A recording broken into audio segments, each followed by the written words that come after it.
Mahrin Chowdhury milestone school and কলেজের একজন শিক্ষিকা। 21শে জুলাই যখন ঢাকার উত্তরার দিয়াবাড়িতে বিমানটা বিধ্বস্ত হয়ে আগুন ছড়িয়ে পড়ে স্কুলের গেটের সামনে, তখন তিনি চাইলে নিজে বেরিয়ে আসতে পারতেন, নিজের প্রাণ বাঁচাতে পারতেন, কিন্তু না, তিনি তা করেননি। কারণ তখনও অনেক ছোট ছোট শিক্ষার্থী ছিল ভবনের ভেতর। তাদের চিৎকার, তাদের কান্না সবকিছু শুনে তিনি আর থাকতে পারেননি।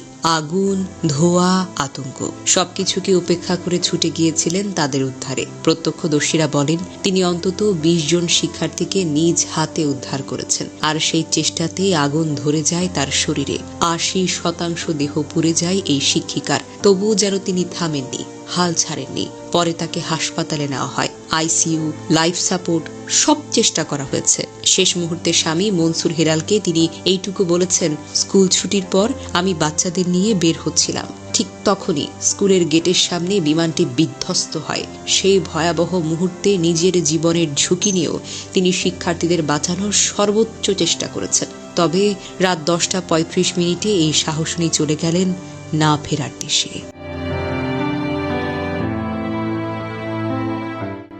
জানা যায় শিক্ষার্থীদের উদ্ধারের পর নিজেই ঠিকঠাকভাবে বের হতে পারেননি ওই শিক্ষিকা। ঘটনাস্থলে তার শরীরের একটি অংশ দগ্ধ হয়ে যায়। পরে তাকে জাতীয় বার্ন ইনস্টিটিউটে ভর্তি করা হয়। সোমবার রাতে সেখানে চিকিৎসাধীন অবস্থায় তার মৃত্যু হয়। এর আগে প্রত্যক্ষদর্শীরা জানায়, দুর্ঘটনার মুহূর্তে দ্রুত শিক্ষার্থীদের ক্লাসরুম থেকে বের করে আনেন ওই শিক্ষিকা। পরে তাদের উদ্ধার করে হাসপাতালে নেওয়া হয়। কিন্তু ছাত্রছাত্রীদের বের করে দিয়ে নিজেই যথাসময়ে বের হতে পারেননি এই শিক্ষিকা। শরীরের বেশিরভাগ অংশ দগ্ধ হয়ে গেছে তার। উদ্ধার হওয়া মাইলস্টোনের এক শিক্ষার্থীর অভিভাবক বলেন, সেনাবাহিনী আমাদেরকে বলেছে শিক্ষিকার জন্য অন্তত 15 থেকে 20 জন শিক্ষার্থী বেঁচে গেছে। এদিকে স্কুলটির শিক্ষিকা পূর্ণিমা দাস ফেসবুকে লেখেন, স্কুল ছুটি হয় দুপুর 1টায়। এরপর 2 ঘন্টা কোচিংয়ের জন্য কিছু ছাত্রছাত্রী স্কুলে ছিল, যাদের অভিভাবক তখনও নিতে আসেননি। তারা অপেক্ষা করছিল। দুপুর 1:10 কি 15 একটা জেট বিমান ক্রাশ হয়ে দিয়াবাড়ি মাইলস্টোন স্কুল অ্যান্ড কলেজের হায়দার আলী বিল্ডিংয়ে আগুন ধরে। এই বিল্ডিংয়ে বাংলা ভার্সনের ক্লাস 3 থেকে 5 আর ইংরেজি ভার্সনের ক্লাস 6 থেকে 8 এর বাচ্চাদের ক্লাস হয়। আমি ওখানেই ক্লাস নেই। আমি ক্লাস শেষ করে ঠিক যেখানে আগুন লেগেছে ওই করিডোরটা পার হয়ে আমাদের টিচার্স রুমে গেছি। ততক্ষণে ওই বিল্ডিংয়ের 80% বাচ্চারা বাড়ি চলে গেছে। তখন বিল্ডিংয়ে ভয়ানক শব্দ। আমি কিছু বোঝার আগেই দেখি ছোট ছোট বাচ্চাগুলো দৌড়ে আসছে। দেখলাম তাদের সারা গায়ে আগুন। আমি কোনো রকমে ওয়াশরুমে গিয়ে পানি ঢালছি 2-3 জনের গায়ে। এমন সময় একজন টিচার চিৎকার করে বলেছেন, পূর্ণিমা বের হন এখান থেকে।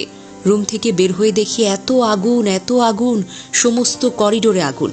আমার থেকে 2 হাত দূরে আগুনের মধ্যে আমার একজন সহকর্মী ছুটতে ছুটতে এসে আমার পায়ের কাছে লুটিয়ে পড়ে বলেন, আমাকে দয়া করে বাঁচান, তার সারাটা শরীর পুড়ে গেছে। আমি স্থানুর মতো দাঁড়িয়ে আছি তখনও। এমন সময় হ্যাচকা টান দিয়ে আমাকে সেখান থেকে সরানো হয় এবং বিল্ডিংয়ের গ্রিল ভেঙে আমাদেরকে বের করা হয়। আমার বাচ্চাগুলোকে আমি 5 মিনিট আগেও দেখে গেছি। 5 মিনিট পরে এসে দেখি ওরা পুরো একেবারে ছাই হয়ে গেছে। ভগবান, এরকম দিন কেন দেখালে আমি জানি না। কেন আমার কোনো আঁচড় লাগলো না, আমার কেন কিছু হলো না আমি জানি না। ওই ছোট ছোট বাচ্চাগুলোর মুখ আমার চোখের সামনে ভাসছে, আমার সহকর্মীদের চেহারাগুলো ভাসছে। কত মায়ের বুক যে আজ খালি হলো, কেন হলো তাও তো আমি জানি না।